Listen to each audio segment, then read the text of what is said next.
bo día, bos días a todos e todas. Imos a dar comezo a este foro de debate, olladas críticas sobre a paisaxe.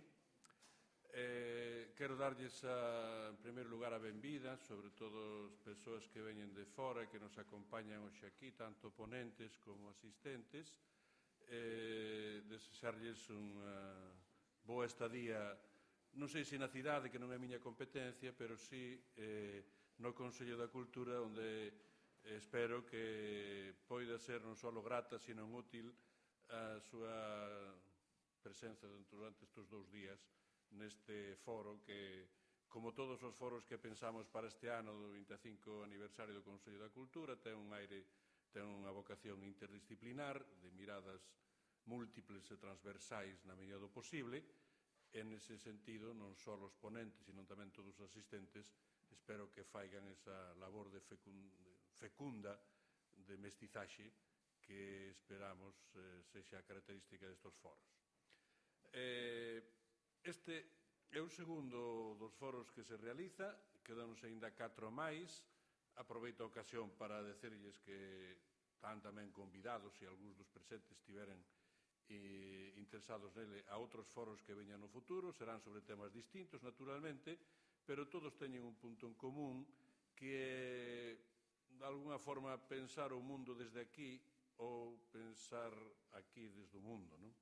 É dicir, que de procurar unha mirada complementaria feita sobre a sociedade actual, traballando sobre Galicia, pero pensando que Galicia non é única no mundo, sino que é unha parte moi pequena dun planeta que, por outro lado, non sei se na paisaxe, creo que sí, pero noutros aspectos ten moitos problemas. De modo que, benvidos, moitas gracias. E só me queda decir que esta organización dos foros pois está, digamos que, cuidada dunha forma máis estricta e directa polo profesor Xosé López, que é o vicepresidente do Consello. Teño que decir que non pode estar aquí por pequena indisposición persoal, pero que espero que veña máis tarde ou quizá noutro momento. E, dito eso, tamén quería aproveitar para agradecer a Francisco Díaz Fierros e a Federico López Silvestre todo o esforzo para compoñeren e armaren este foro, así como os técnicos de actividades do Consello, que, gracias a todos eles, foron capaces de presentar esta oferta, creo que de extraordinaria calidade, sobre unha mirada desde a arte, desde a edafoloxía, desde a antropoloxía, desde a socioloxía, que creo que vai ser moi útil. E dito todo isto, rogaríalle ao profesor Fierros, que é o que manda máis neste punto, que explica a doctrina, é dicir, en que consiste, o que cree que vai consistir este foro, e despois o Federico xa fará as labores de secretario que son propias, é dicir, cuestións máis prácticas, como corresponde a un bon secretario. Dr. Fierros. Moitas gracias, señor presidente do Consello da Cultura Galega. Bos días a todos. A miña presentación vou lela porque entendo que é máis concreta, por, de alguma maneira, as ideas que, de algún xeito, presidiron a organización deste foro queden como máis reflexadas, non? Polo tanto, ídeme disculpar en este senso. A paisaxe galega foi un tema central da nosa cultura. Cando menos desde o nacemento do movimento regionalista na segunda metade do XIX. E, por suposto, dun xeito insistente e esencialista desde a xeneración Nós e do Seminario de Estudos Galegos nos anos da República. Otero Pedrallo foi o gran teórico deste movimento e os seus escritos abondan en rubricar os trazos paisaxísticos da nosa identidade, a partir da recreación de escenarios singulares e arquetípicos da nosa peripecia vital como galegos, pero, sobre todo, a base desa persoal teoría dos tempos da paisaxe.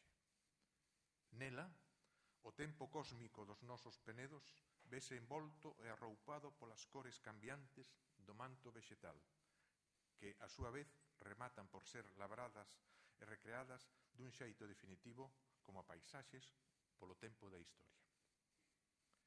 Na difícil e dolorosa reconstrución do noso ser e sentir galego da posguerra, vólvese a insistir sobre a temática da paisaxe como elemento central da nosa identidade. E será no libro de Galaxia, Natureza e Cultura, coordinado por Ramón Piñeiro, onde mellor se reflicte esa necesidade. Pero nestes tempos xurde tamén unha ollada nova sobre as paisaxes de mans de dous lugueses, Rolf Carballo e Celestino Fernández de la Vega. Unha ollada que remonta á visión tradicional das paisaxes como unha realidade obxectiva que envolve e condiciona o devir da historia e se transforma agora, en boa medida, nunha construcción subxectiva. A paisaxe sen o home é silencio, escribía Celestino no seu maxistral ensaio sobre o abrente e solpor da paisaxe. E Rolf Carballo, baixo o influxo das teorías psicosomáticas, afirmaba que a paisaxe contribuía a modelar o noso subconsciente.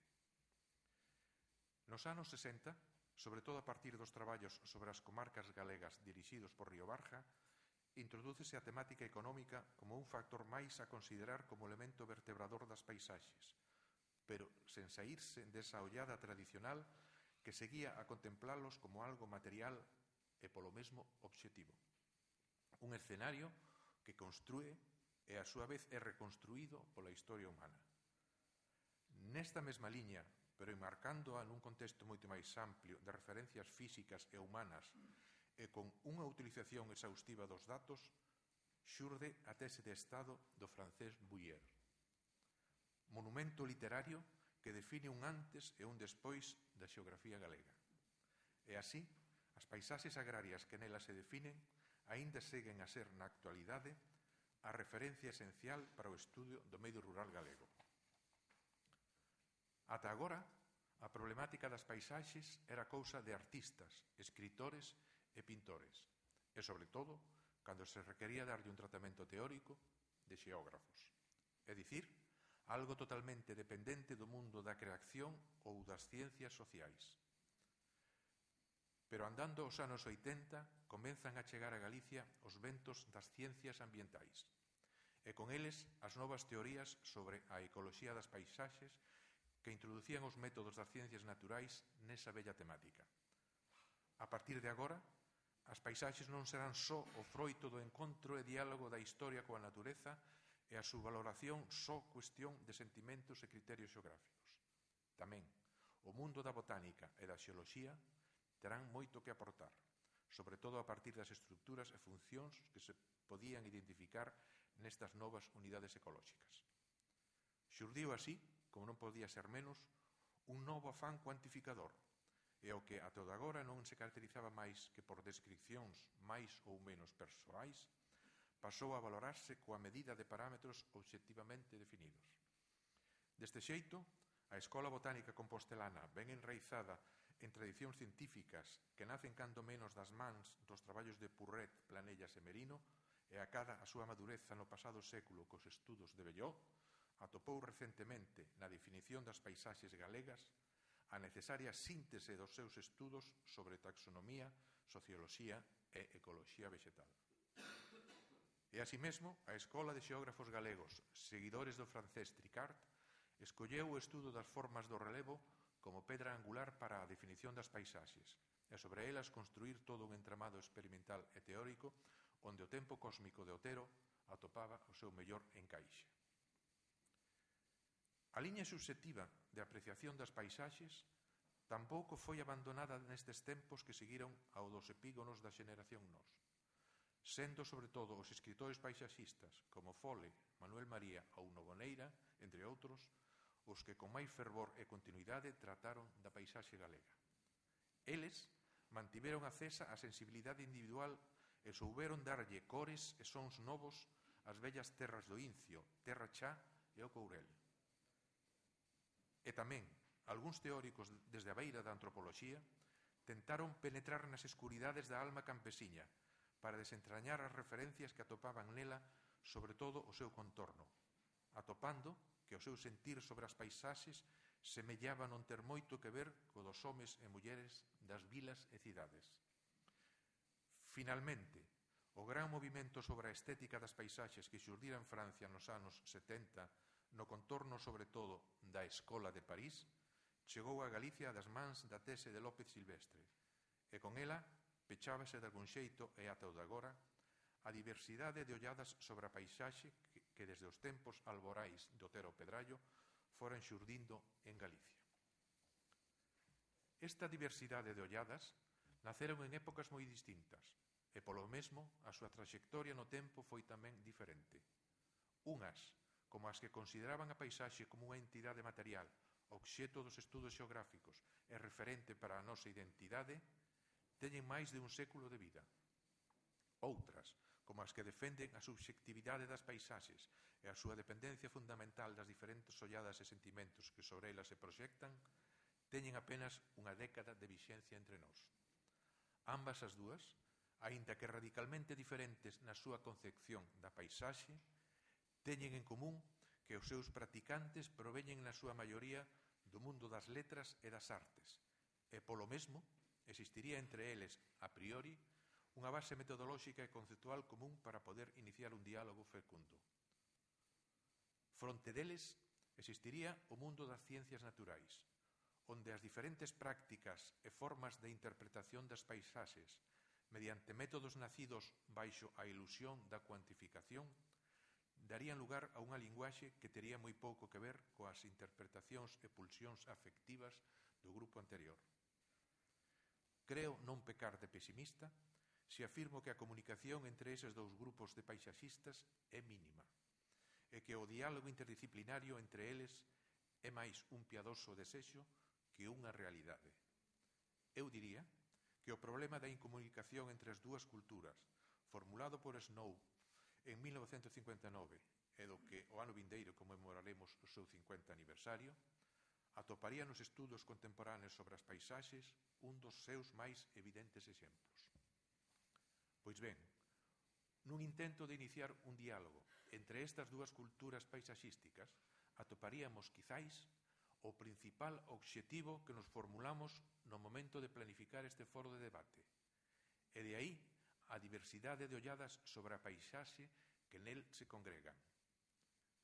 Non podemos pretender que no remate destes 2 días fiquemos todos cunha linguaxe común e unhos conceptos nidios e perfectamente definidos sobre as paisaxes. Sería pecar de inxenuos, pero si tentamos que o poder escoitar formulacións diferentes das que estamos afeitos a practicar normalmente poidan abrir pouco a pouco as nosas perspectivas cara a outras realidades e xeitos de traballo. Despois de todo, o ollar é un ver dirixido e intencionado. E se os nosos ollos están orientados dun xeito preferente nunha determinada dirección e as paisaxes as miramos só baixo ese prisma, quizáis sexa chegado o momento de que novas perspectivas se abran diante de nós e esa polifonía das paisaxes da que falaba Iván Droz no ano 2005 comece a construírse a partir desta iniciativa do Consello da Cultura Galega. Para rematar, un apuntamento de urxencia. O mundo rural galego atópase nun proceso acelerado de reorganización que na maioría dos casos consiste nun abandono generalizado dos procesos productivos tradicionais que dan paso a un monocultivo forestal ou simplemente a unha invasión do inculto. As construcións tradicionais morren de vellas e as novas érguense cun mínimo de respeto e cuidado polas calidades estéticas. E con todo este proceso está a mudar diante dos nosos ollos e a nosa impasibilidade o que probablemente é máis singular e evocador da paisaxe tradicional galega. Nada se fai, ou moi pouco, para dirixir e reorientar un proceso que a non moitos anos pode rematar cun contorno ao que todos estamos afeitos e que para moitos era a fonte esencial da súa identidade. En consecuencia, entendemos que estas reflexións e diálogos que hoxe inauguramos non son só un exercicio teórico máis ou menos gratificante, senón que tamén deberían concretarse en actuacións e políticas urxentes. Por todo iso, saber cara onde imos, saber cal é a paisaxe ou as paisaxes que desexamos, convírtese en tarefa inaplazable. E deste xeito, estes foros e calquera outro que se organizase coa temática do futuro da paisaxe galega como fondo serían sempre, pero sobre todo hoxe, necesarios e benvidos. En calquera caso, con este foro continuamos unha xeira que hai xa tempo iniciaron os homes da xeneración Nós e do Seminario de Estudos Galegos.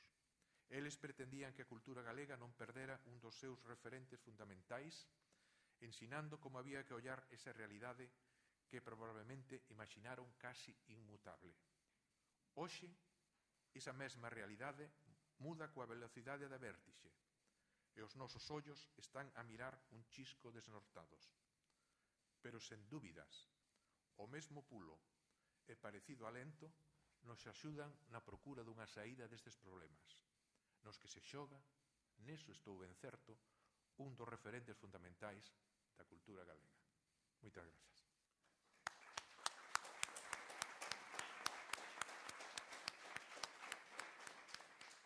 Moi ben, pois despois desta conferencia plenaria inaugural, agora unhas recomendacións prácticas e despois empeza o foro. Eu somente quero decir dúas cousas. En primeiro lugar, facer referencia á situación. A situación é moi pronto para dicilo, pero ata o de agora é un éxito. Temos aquí connosco os conferenciantes, fixemos unha inscripción de máis de 100 persoas que tivemos que cortar para poder caber aquí todos nalgúns intres do desenrolo do seminario.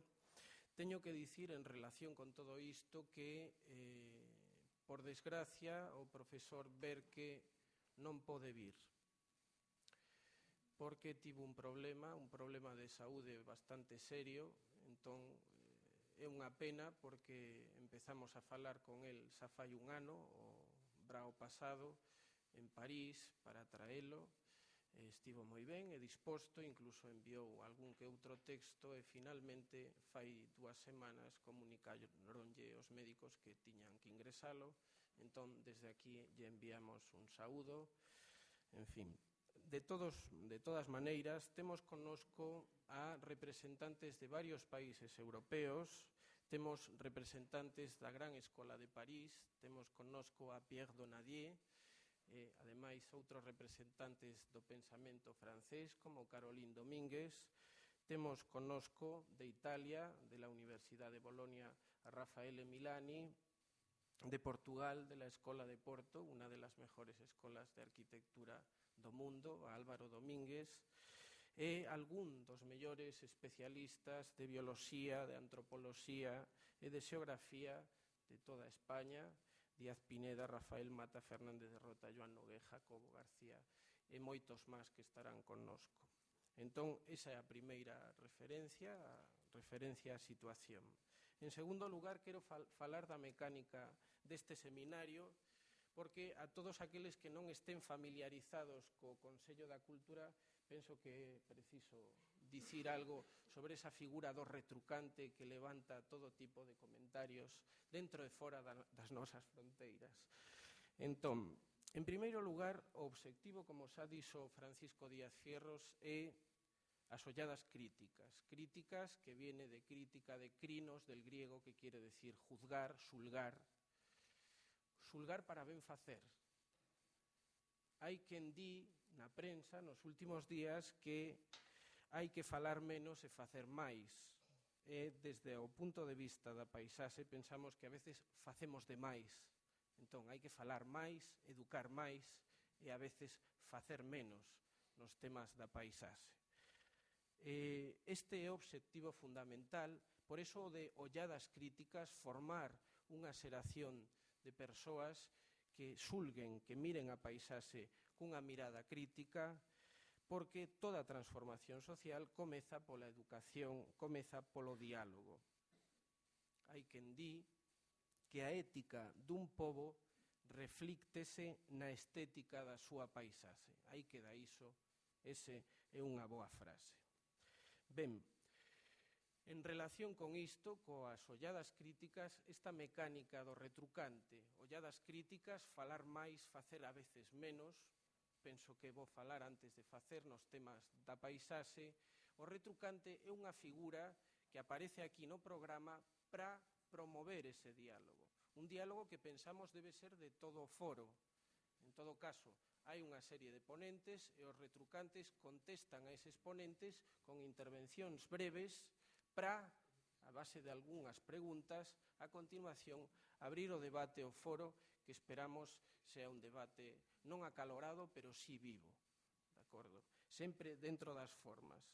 Así pois, esta é a mecánica e para sustituir ese primeiro oco que dei saber que, pero xa estaba previsto, temos connosco a figura de Fernández Rota, catedrático de Antropoloxía, que, penso, vai facer unha parella perfecta esta mañá con Díaz Pineda. Desde a ciencia, desde a bioloxía, temos as dúas visións, a humanística, a antropolóxica e a científica. Ese é o diálogo que queremos establecer.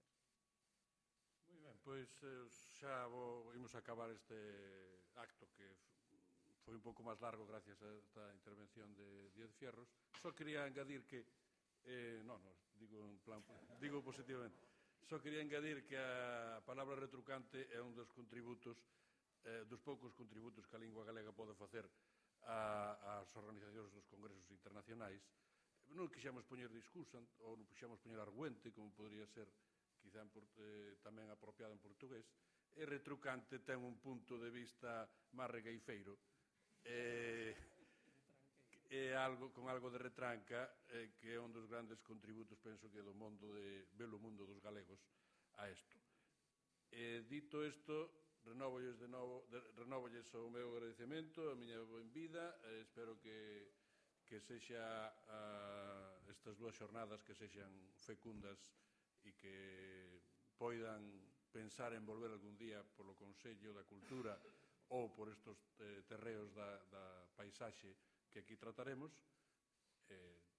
Queda inaugurado o foro e xa nos iremos vendo estes días de forma formal ou informal en varias ocasións. Dentro de esas disciplinas, la antropología, como decía ya muy bien López Silvestre, es relativamente tardía. Por supuesto, la geografía es en muchos aspectos pionera, pero también otras importantes disciplinas, la historia, teoría del arte, por supuesto, pero es relativamente tardía. En un primer momento, el espacio en las monografías etnográficas tradicionales era representado en formas de organización del territorio distribuido en clanes o linajes, sistemas de propiedad y herencia de la tierra o la descripción del medio ambiente, sus características orográficas, botánicas, zoológicas y climáticas, sus condicionantes para la economía y la forma de vida. Sin embargo, difícilmente se encuentra el uso del término paisaje. Este aparecerá, sin embargo, a finales de los 70 en Francia, principios de los 80 en el mundo anglófono y otros países. Personalmente, como citaba mi introductor, publicó el año 84 una antropología de un viejo paisaje gallego. La utilización del concepto de paisaje entronca con una determinada manera de entender la antropología y supone de ordinario un distanciamiento de los planteamientos tradicionales de escuelas como el ecologismo cultural y los materialismos culturales de los años 60 y 70, para los que sería difícil poder utilizar este término. Dice relación con un estilo humanista de hacer antropología y con cierto tipo de inquietudes filosóficas. De una u otra forma, está en consonancia con una consideración intencional e interactiva del conocimiento del mundo, con la idea de que el paisaje está en la mirada o está en la mirada y en la acción. Selecciono algunos aspectos tomados de críticos y teóricos de la literatura y sobre todo del arte de la pintura, que tienen una traducción especial cuando pensamos en ciencias sociales. Siguiendo la historia del paisaje en sus análisis, podemos destacar ciertas dinámicas de su representación que han sido inspiradoras de reflexiones antropológicas. En primer lugar, la representación del paisaje medieval, sobre todo en el románico, fines del románico, gótico, supone un aprovechamiento intensamente simbólico de los elementos de la naturaleza. Sus colores, árboles como la palmera y el ciprés, ríos y montañas, aves y diversos animales, son componentes simbólicos, ilustraciones imaginativas y sensoriales de conceptos religiosos y místicos. Papel simbólico representado de forma abstracta en aquellos tiempos, pero que sigue jugando un papel relevante en las etapas posteriores. Otro eje de desarrollo teórico lo constituyen las distintas formas más realistas o más subjetivas de representar el paisaje. El realismo renacentista aprovecha toda una complicada técnica pictórica al servicio del fiel reflejo de la realidad contemplada. L'Agneau Mystique reproduce en su pradera con fidelidad de botánicos más de 300 especies vegetales perfectamente definidas y copiadas. Es un encanto especial estas obras que parecen fragmentar en unidades mínimas, empíricas, en unidades atómicas, sensoriales, que son ajenas en el fondo a la síntesis perceptiva el mundo que les rodea. Las reflexiones de historiadores y teóricos del arte destacan, sin embargo, cómo su exceso realista representa un mundo imposible de ver, al menos desde una sola perspectiva. Detrás de su aparente radical empirismo está toda una compleja y fascinante elaboración subjetiva. Los siglos siguientes irán llenando de peso subjetivista el mundo del paisaje, con toda la interiorización barroca de un Rembrandt, y donde el paisaje va copiando nuevas posibilidades de expresión de íntimas vivencias. Otro de los fundamentales desafíos del arte pictórico está en el empeño de dotar de temporalidad a la estática representación plasmada en el lienzo. Es la lucha por sugerir el movimiento, por provocar en el contemplador atisbos que permitan la inclusión del tiempo. Una importante inflexión la protagonizará el impresionismo, con su empeño en reproducir los distintos momentos lumínicos a lo largo del día de la fachada de la catedral o de los palleiros campesinos, o con la provocación al espectador que le lleva a moverse inquieto de un punto a otro, intentando percibir mejor o descubrir distintas perspectivas, añadiendo al valor del cuadro la temporalidad cómplice del ir y venir de su contemplación. Los historiadores y teóricos del arte brindan sus propios desafíos a la concepción paisajística de un antropólogo, y ya en el siglo XX habrá además una relación directa con pintores coetáneos. La antropología cultural influye, como sabéis, en varios de los grandes genios de la pintura, con sus exóticos paisajes y figuras, y habrá una relación muy estrecha en la creación del Museo del Hombre entre artistas del surrealismo parisino y antropólogos de alto nivel teórico. Por supuesto, la literatura la sentimos en este aspecto especialmente cercana. Nosotros escribimos, pero el desafío en buena medida está en la pintura del paisaje. ¿Cómo pintar el tiempo? Hay en el uso del término paisaje otra importante fuente de reflexiones para la tarea antropológica. El paisaje y su campo conceptual y semántico son un privilegiado terreno para la metáfora intelectual. Se ha analizado por parte de diferentes antropólogos la especial predilección del mundo occidental por la expresión figurada del conocimiento en términos de metáforas espaciales. En otras culturas no tanto como en la occidental. Hablamos así de paisajes intelectuales, de ver y contemplar nuevas ideas, de la luz que ilumina la mente, de la claridad del buen entendimiento, de la ventana o la puerta que se abre a nuevos espacios o terrenos del saber, del background intelectual, de los sólidos cimientos de la teoría, del conocer entendido como un viaje, del camino, del progreso, en latín dar pasos adelante, del metaodos, del camino a través del cual, de las fronteras disciplinares, de las áreas de conocimiento, de las arenas de debate, de las fuentes documentales o de las fuentes del saber en general. Al comienzo de esta exposición hemos entendido la antropología como un cauce sinuoso y hemos hablado de conceptos resbaladizos. Quizá entre tantas incontables metáforas espaciales llenas de poder evocador, capaces de consolidar nuestra comprensión de los procesos abstractos, haya algunas más densamente teóricas e indispensables. Yo destacaría como mi predilecto el concepto de horizonte, un concepto de honda tradición en la filosofía germánica. El horizonte acompaña al viajero según avanza por nuevos paisajes.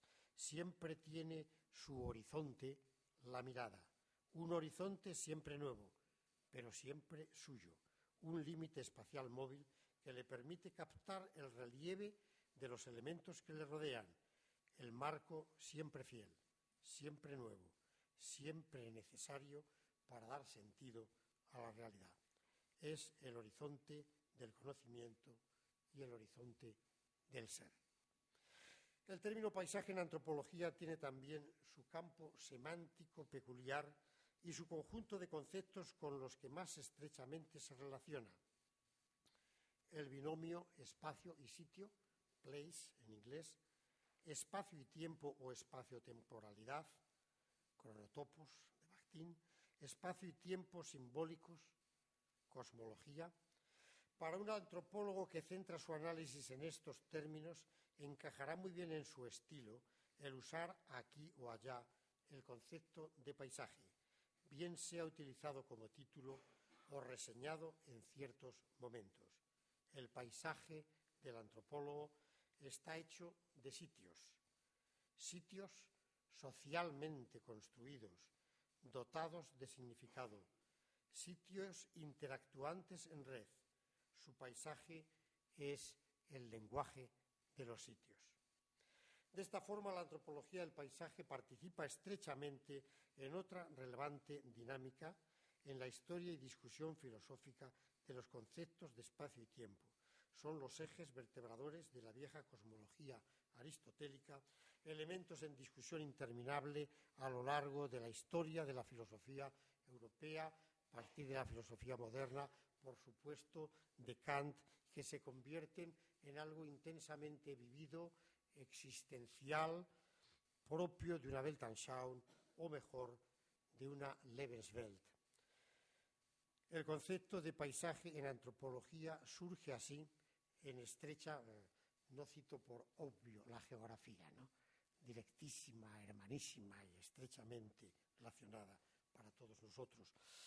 Pero en contacto o contraste con todo ello, el sinuoso cauce del antropólogo brinda una peculiaridad.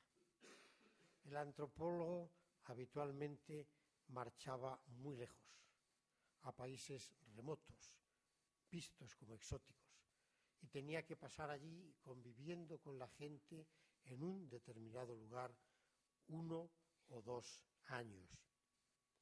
Es un grupo concreto de personas humanas, conocidos en contacto cara a cara, y es un ir y venir continuo durante 1 o más años por los vericuetos y caminos del terrazgo, por las callejas y ámbitos de sus poblados.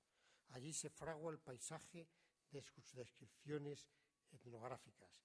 El antropólogo llega con una riqueza humanística e intelectual, cargado de conceptos estéticos y teóricos de la vieja civilización europea. Llega a un nuevo mundo, no menos antiguo e intensamente vital. Tiene que aprender sus conceptos, sus valores, la heterogeneidad de un paisaje, unas veces sagrado, otras prohibido, otras privado, cuando no se sabía que lo era. Un paisaje hecho de hitos y rincones emotivos, unas veces dolorosos, otros pletóricos de alegría. Trata de copiar su manera de hacer en el paisaje en el que va descubriendo una cierta coherencia. El paisaje exótico se ha convertido en familiar. es ahora su paisaje, el de su vida cotidiana. La palabra clave es el concepto de significado del paisaje, construcción significativa de los sitios, conjugados con la movilidad del cuerpo y de su espacio dentro del marco de una cosmología. El significado no es la manera de representar su paisaje los protagonistas de la escena, no es tampoco cómo ellos explican o interpretan su representación del paisaje. El antropólogo trata de captarlo a través de la observación y de la convivencia, en una continua interacción entre lo que dicen y lo que hacen. La acción social significativa, la praxis, el uso de los diferentes espacios por donde caminan, donde se detienen, donde repiten su presencia insistentemente, qué acciones llevan a cabo en cada espacio, cómo se relacionan en grandes grupos o se aíslan o buscan la privacidad del pequeño grupo o hacen público el espacio. Hay que verles vivir y acompañarles, pero no basta observar y participar activamente. Hay que hablar, que preguntarles. Lo que dicen ilumina nuevos campos para entender y ser capaces de observar con nuevos ojos lo que hacen. Y esta renovada observación exige formular nuevas preguntas, aprendiendo a preguntar, aprendiendo a mirar, se empieza a comprender lo que aquel escenario significa. Es el paisaje entendido como construcción moral y simbólica. Voy a sintetizar, serían las 3 últimas décadas de antropología, en 3 situaciones teóricas distintas, apoyándose las nuevas en la primera. La primera sería quizá la aproximación a una antropología estructural que se acaba transformando en antropología simbólica. El paisaje aparece construido a través de una organización lógica. Hay que comprender los estilos de pensar de cada cultura para poder captar en qué tipo de paisaje viven. El descubrimiento de la lógica de la conexión de los componentes simbólicos dentro de una manera de vivir constituirá la clave de este procedimiento. La arquitectura simbólica del espacio se construye haciendo hincapié en esquemas y articulaciones fundamentales, entre otros el concepto de límite, un poderoso concepto, las relaciones del paisaje con otros componentes de la misma cultura, la comparación intracultural y la estrecha relación entre espacio y tiempo.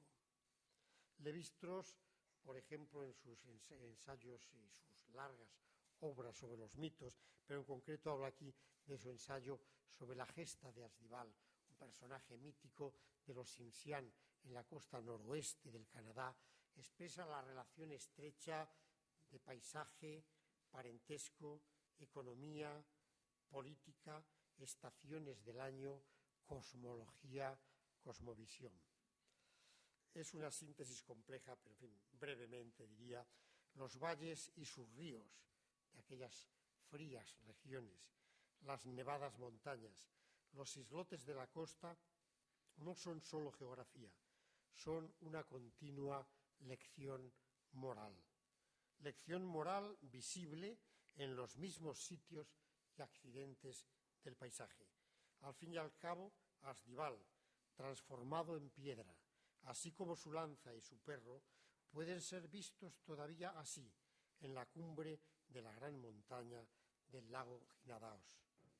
Todo el que pase por ahí puede verlo perennemente petrificado, pero también se conoce el punto medio, equidistante entre la montaña y el mar, donde se juntaron la madre y la abuela del mítico héroe, compartiendo el momento del hambre acuciante, la única valla seca que pudieron encontrar.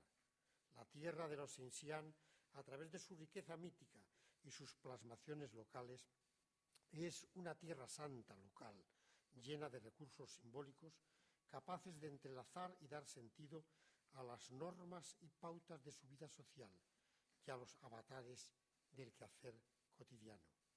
Las secuencias de la narración mítica entrelazan en armonía musical los esquemas geográfico, cosmológico, de interacción, sociológico y tecnoeconómico. El concepto de límite, siempre ambiguo, siempre cargado de poder, temeroso, defendido poderosamente de forma mítica y simbólica y también de forma contundente en las murallas de las ciudades o de los imperios, en las defensas establecidas en los valados, los campos.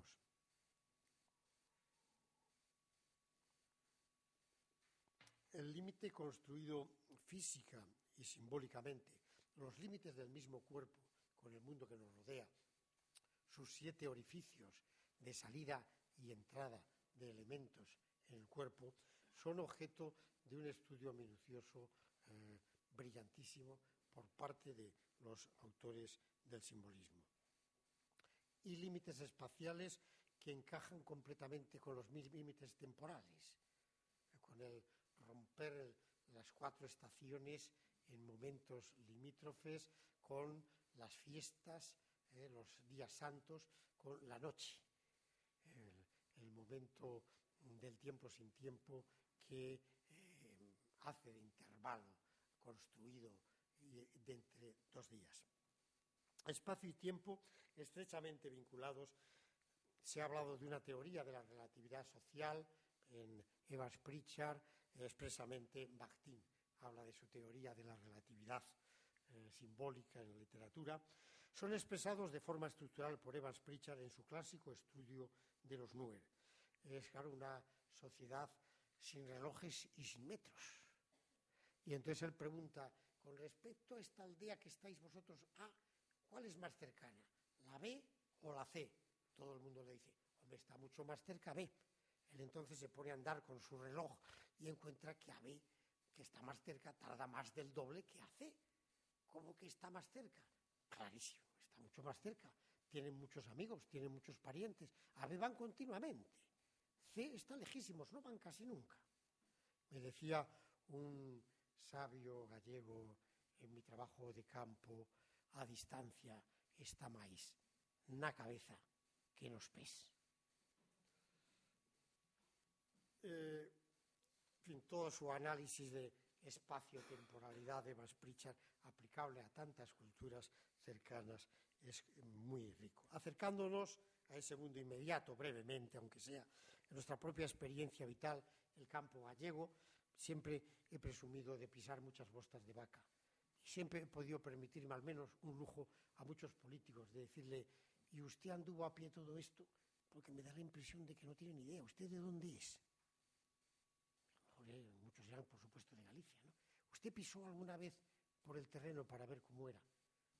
Yo tengo muchos días de pisar, como tantos otros que me han precedido, entusiastas de comprender la cultura, y por lo menos tienes un timbre de orgullo que te suele respetar. Yo me he pasado muchos días pisando por el campo gallego, lógicamente, sobre todo, hablando, compartiendo, haciendo tareas agrícolas con ellos, algunas hoy día ya trasnochadas, ya no existen, pero estaba pues ahí monteando, maízo, mallando, haciendo muchos de sus trabajos junto con ellos. Por ejemplo, pues, por supuesto, yo insisto ahí, en primer lugar, los límites en el campo gallego son un tema precioso, porque al ser en las zonas tan dispersas, donde no tienes un mapa de geografía casi física, donde encuentras dónde están los límites de un pueblo a otro, en la medida en que los límites son invisibles, caes en la cuenta de lo simbólicos que siempre son. Caes en la cuenta de cómo el hombre siempre está empeñado en fragmentar espacios y, lo que es más fuerte, en fragmentar grupos sociales. Estamos siempre clasificantes, somos clasificadores dentro de nuestras propias clasificaciones, y cuando lo que se encuentra uno es un continuo, la manera de mapear socialmente se hace enormemente cultural y adquiere para quien lo estudia o lo contempla, un especial atractivo. Sus valores, ¿no? Lo bonito y lo feo, que lo aprendí allí y luego lo vi muy bien descrito en la descripción de Pierre Bourdieu posteriormente. Para el mundo del campo, lo bonito es lo útil, es lo que es bueno para la gente. Entonces, lo para mí más bonito que montaña, que son todo penedos, non hai quen traballe a terra, é durísimo, pobre xente que viva lo. Y era para mí lo más bonito. Hay día para el turismo rural también y hacen propaganda de ello, ¿no? Pero en principio era lo más feo, horrible. Tiene que ver esta presa, es muy bonita, aquella tan bonita, una cosa llana, sosa, pero qué bien se trabajaba la tierra, cuánto fruto daba, qué riqueza tenía aquello. Cualquiera querría vivir en un sitio tan bonito. Es decir, la forma de los esteticistas queda sacrificada al contenido social y moral. Lo bonito es lo bueno, como ya sabían los antiguos griegos. Y lo mismo diríamos el término deserto, que me encuentro también en muchos momentos. Un sitio deserto, claro, son desertos con zonas verdeantes, boscajes, abundantes regatos, pequeñas cascadas, refrescantes para la mirada de nuestra poética convencional. Su concepto de desierto, más en consonancia con el sentido del término, en la literatura y pintura bajo medievales y renacentistas, se refiere a lugares poco poblados, con una naturaleza más salvaje. Son las zonas más remotas y opuestas a la vida urbana. Las parroquias de montaña más feas y duras de trabajar, alejadas de las ciudades y de los caminos principales, tenían una negativa valoración que se ha venido plasmando, al menos en los últimos siglos, en un tipo de relación hipergámica. Ordinariamente era difícil que las mujeres de la Mariña, de Embaixo, quisieran casar con los hombres de montaña. Era una proporción a veces de 7-1 de preferencia hacia la Mariña. Y incluso en los límites de cotas de hipergamia muy fuertes, ¿no? Y de maneras de caricaturizar los que vivían en el último lugar. Pero, sin embargo, simbólicamente esto se invertía, ¿no? El sitio más santo, el santo más abojoso, el lugar más atractivo para una peregrinación estaba en el último rincón de la montaña. Por ahí los orgullosos mariñeiros que les menospreciaban tenían que pasar de rodillas pidiendo, impetrando la protección de su santo, del santo de la última parroquia. Bien, fragmentación, límites. Dejamos aquí esta breve evocación del paisaje desde un planteamiento estructuralista y sobre todo simbolista para pasar a una segunda fase, un segundo momento histórico, la imagen de una ruptura social, vivencial, cultural, la imagen de la cultura desterritorializada, de un mundo en intensa globalización. Este mundo de territorios deslocalizados, de formas de vida arrancadas de un paisaje y de nuevos paisajes reconvertidos en sus formas de vida, ha incidido potentemente en la tarea antropológica. El antropólogo estaba acostumbrado a localizar en su propio territorio un grupo local, social, que previsiblemente había habitado allí durante generaciones. Aquel territorio concreto era parte integrante inevitable de su forma de vivir. Todas sus vivencias, sus pautas de conducta, sus maneras de ritualizar, sus construcciones míticas, su organización del parentesco, decían relación con un territorio. Es así como lo hemos venido caracterizando en el apartado anterior. Pero ahora, la llegada del antropólogo al espacio concreto, al pretendido territorio del grupo a estudiar, le suele deparar demasiadas perplejidades. En algunos casos, muchos de sus habitantes han ido marchando fuera a lo largo de los últimos años. Como dirá Paduray, unos han marchado y otros están pensando en cuándo marcharán. En otros lugares de estudio, la mayoría de las personas que encontramos no nacieron allí, han llegado no hace mucho tiempo. Algunos están recién llegados. Los más antiguos hablan de quienes vinieron hace tiempo y marcharon a otro lugar, o de quienes llevan ya tanto tiempo que empiezan a sentir aquel territorio como suyo. Los nuevos medios de comunicación, la profunda reorganización económica y política de nuestro mundo actual, nos muestran en todas partes un intenso flujo de seres humanos que recubre con vectores espaciales de todos los tamaños la superficie del globo. Pero además, el flujo de mercancías y de ideas es aún más intenso. La velocidad de transformación de los paisajes vegetales, de las infraestructuras de comunicación y de explotación, la transformación de construcciones urbanas y de amplios espacios satélites de la ciudad nos ofrecen con frecuencia una imagen de vertiginoso cambio. ¿Y cómo se piensa y se entiende ese paisaje? ¿Cómo se simboliza y normativiza moralmente? ¿Cómo se narra? ¿Cuál es el territorio? ¿Es que hay un territorio? Para la mentalidad del antropólogo acostumbrado a viajar a largas distancias para encontrar un remoto rincón, supuestamente anclado en el tiempo y densamente vivido por un grupo humano, esta transformación masiva de circunstancias constituye un especial desafío. Si antes el antropólogo se desplazaba y los sujetos que estudiaba estaban quietos en su espacio, ahora los sujetos que estudia se desplazan también con gran intensidad y obligan al antropólogo muchas veces a tener que perseguirlos por distintos y separados lugares. Pero a pesar de todo, el antropólogo acaba comprendiendo que a las gentes se les entiende con mayor profundidad cuando se les estudia en su o sus lugares, aquel o aquellos sitios donde pasan parte importante de su vida, aquel espacio íntimo de cotidiana vivencia, aquellos marcos espaciales por donde discurren su quehacer y sus hábitos. El antropólogo, hecho a estudiar mediante prolongada convivencia, vuelve a valorar el paisaje humano, aunque adaptándose a las nuevas circunstancias. Será Arjuna Padurai el que acuñe el paradigmático término de ethnoscapes. En inglés, el término landscapes le permite jugar, en vez de land, etno. No son paisajes de tierra, son paisajes de etnicidad. No es en realidad algo tan novedoso.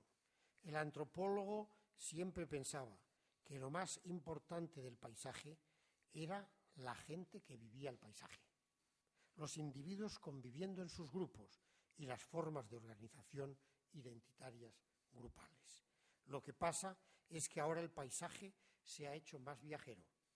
Si atendemos a una diáspora de comerciantes provenientes del norte de la India, que organizan su comercio familiar en Ciudad del Cabo, que se establecen y tienen sus hijos en Panamá, para después asentarse en Francia, a la hora de entender la configuración identitaria de este grupo, no podemos prescindir del paisaje. En este caso, de los diferentes paisajes que conforman parte integrante de su construcción del etnocidario. Recuerdo, tuve oportunidad de visitar Macao el año 91, aún era portugués, muy poca gente hablaba portugués y bastante poca inglés, y entonces intentaba preguntar a alguien por la escalinata que llevaba a la vieja iglesia de San Francisco Javier al lado de la fortaleza portuguesa. Por fin vi a un hombre oscuro que no era chino. A ver si este me entiende. Me entendía perfectamente. En portugués y gallego nos entendíamos muy bien. Y él me dijo, mira, es que yo soy goés, yo soy de Goa. Yo soy portugués. Yo nací en Goa. Y cuando Portugal iba a dejar Goa, entonces yo pensé que tenía que irme a Macao, que era Portugal. Y mis hijos han nacido también aquí en Macao, en Portugal, y han aprendido desde pequeños a vivir en un ambiente portugués. Y dentro de pocos años, ahora Macao lo van a entregar a la China continental. ¿A dónde me voy yo? Me decía, y el año pasado organizaron aquí una excursión preciosa a Portugal. Fíjese que yo tengo más de 60 años, que he sido portugués del alma toda mi vida y nunca había estado en la metrópoli. Tuve la oportunidad de verla. Qué maravilloso es todo. Cuándo disfrutamos. Qué bonito es aquello. Por fin pude ver Portugal después de tantos años de ser portugués. ¿Cuál es el etnoscapes los etnoscapes en plural de este hombre?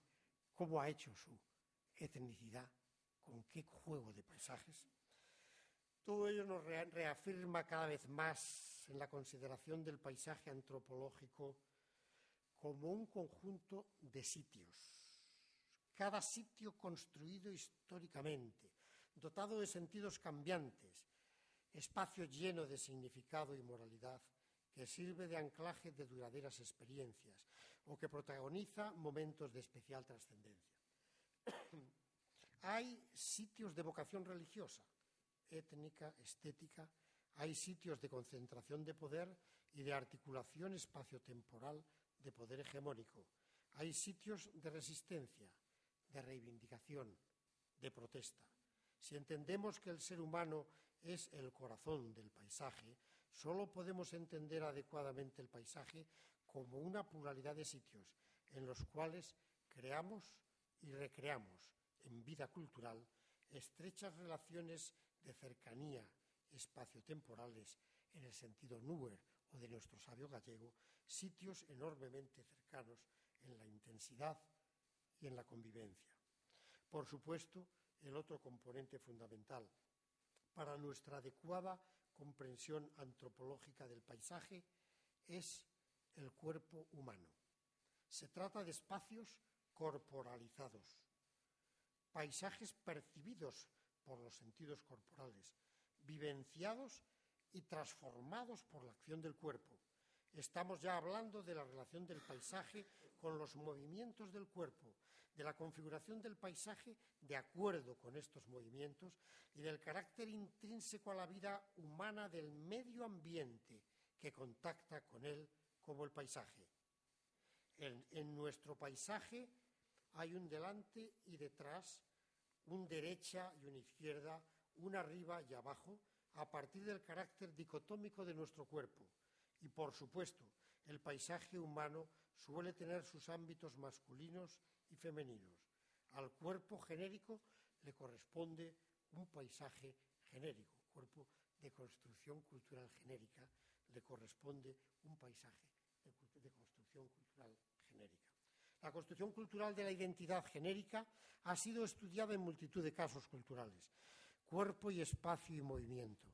Nancy Moon hablará del campo espacial móvil, que va acompañando a una persona, ¿no? Me decía a mí un compañero mío norteamericano que viajó por la India con un profesor de antropología indio que era paria. Entonces, cada ciudad que llegó, él lo primero que supo es dónde estaba el barrio de los parias. Llegaban, le veían a él, mire, queríamos hospedando, ¿dónde podemos? Pues mire, tienen este barrio con 2 hoteles.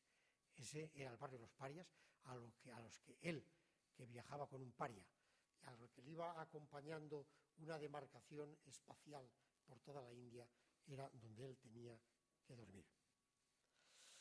Tercer momento teórico que nos sitúa en las incertidumbres y esperanzas del momento actual.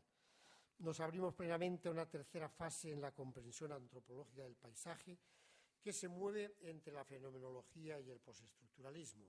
Son conocidas las formulaciones Foucaultianas con respecto a las estrategias espaciales de control social a través del análisis de la relación del cuerpo humano con la organización del espacio de la arquitectura. Su influjo ha abierto la antropología al interés por examinar las relaciones del espacio con el poder y el conocimiento, las distintas formas de construir física y simbólicamente el espacio, la arquitectura de paisajes rurales o urbanos, pueden ser entendidos como una tecnología política para llevar a cabo los objetivos de la gobernanza, el control sobre los individuos. Con todo lo que queramos discutir, y algunos discutimos mucho, pero es toda una beta entera de análisis, todo un juego de sugerencias en ciertos aspectos nuevos que hacen repensar muchas cosas. Con ello, parecen cernirse sobre el paisaje los nubarrones de la amarga y penetrante crítica. Las dimensiones morales y políticas reflexivas constituyen el firmamento de un nuevo horizonte del paisaje antropológico, del desenmascaramiento del paisaje. Todo ello se plasmará atendiendo a su canalización espacial en la vida diaria. Es famoso el ejemplo del panóptico de Benzal, donde parece que muy imaginativamente ahora que vamos a tener observatorios electrónicos en casi todos los rincones, cada vez estamos más en panóptico observable, para bien o para mal, no sé. Paul Rabinow es un antropólogo californiano muy amigo de Foucault, hace un análisis del urbanismo marroquí de la época de la colonia y distingue, los que le hayáis visitado, esas dos ciudades.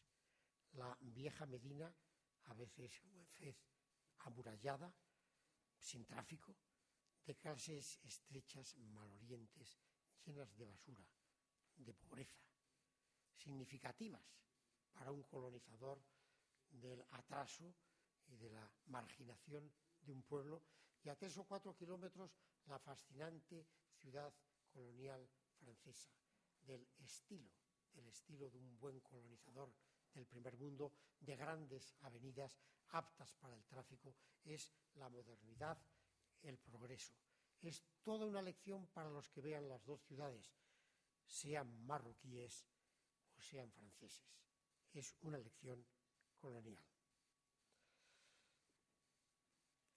Frente a todo ello, en fin, los marcos de esperanza, en fin, nos han citado quizá autores como Michel de Certeau, que influye en el propio Michel de Foucault en su última etapa de los breves 80 de su vida, y en otros muchos autores.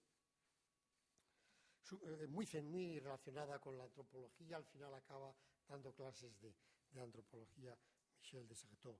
Su preocupación se centra en la recuperación del individuo frente a la disolución política e ideológica del mismo, en los pequeños grupos sociales, y su capacidad de resistencia, subrayando su plasmación especial, donde él descubre su objetivo. Llamará formas de operar a la manera como los usuarios constituyen sus medios mediante los cuales se reapropian del espacio. Son prácticas que se articulan en los detalles de la vida cotidiana y sacan a la luz las tácticas clandestinas usadas por grupos o individuos ya capturados en las redes de las disciplinas. Trazando sus maneras de andar, dar nombre, narrar, recordar la ciudad, desarrolla de Certeau una teoría del espacio vivido en la que se elude la planificación urbana. Los caminantes, andando en la actualización del sitio, crean y representan el espacio público en vez de estar sujetos a él. El poder se ejerce sobre territorios y fronteras en los cuales las armas de los fuertes son clasificación, delineación y división. Son llamadas por él estrategias. Frente a ellas, las armas de los débiles, tácticas, son movimientos furtivos, pequeños cortes e itinerarios para contestar el dominio espacial. Son una forma de consumo que no produce sitios propiamente dichos, sino que usa y manipula estos sitios. Nuestro paisaje se ha convertido en un juego de fuerzas, de poder, de luchas entre hegemonía y resistencia, de iniciativa y de imaginación frente a rutina y disciplina. Por supuesto, todos los análisis bellísimos del mismo Llavo de Lilar y de autores como Marc Ogier sobre el Disney World, donde dice, claro, que lo importante de un mundo de simulación como Disney World es que nos acabamos creyendo que lo que está fuera de Disney World no es simulación, cuando todo el Orange County en kilómetros es simulación y donde en todas las ciudades hay tal volumen de espacios escénicos. Nos olvidamos, una vez que salimos de Disney World, que seguimos en un mundo de simulaciones. Y todo el tema, por supuesto, del patrimonio, todo el tema del turismo, no solo en su vertiente más destructiva, sino también cada vez pensamos más en cierto tipo de turismo que acaba incentivando la identidad cultural de los grupos, o acaba exigiéndoles reconstruir, o acaba haciéndoles recuperar espacios de fuerza tradicional, pero que se habían olvidado de ellos, y que en virtud del planteamiento turístico vuelven a replantearlos, y a veces en colaboración con turistas que se asientan aquí, como hicieron en tiempos algunos viejos peregrinos desde la Edad Media, que se quedaban fundando o refundando ciudades por todo el Valle del Duero. Nuestro paisaje íntimo de antropólogos no fue nunca tan bucólico y apacible como su evocación exótica parece sugerir. El paisaje es tan intensamente dramático como la propia vida humana. Solo entendemos el paisaje con el vivir de nuestros cuerpos, y no puede haber cuerpos vivos sin paisaje. El carácter inmediato local de la comprensión de los espacios del vivir cotidiano se ha ido abriendo cada vez más hacia la comprensión de una magna cartografía política de la que forman parte. No es posible entender su inmediatez cotidiana sin hacer referencia con claridad al cúmulo de vectores económicos y políticos que en ella confluyen. Pero es verdad también que las magnas cartografías y los amplios números no pueden nunca recoger las más típicas vivencias de los seres humanos. Es cada concreto caso de paisaje, de estudio, una condensada ejemplificación de la transformación global del paisaje. Es también en su pequeño ámbito local donde podemos percibir la capacidad creativa del hombre abierta siempre hacia nuevas posibilidades de compromiso con el paisaje. Muchas gracias por la atención.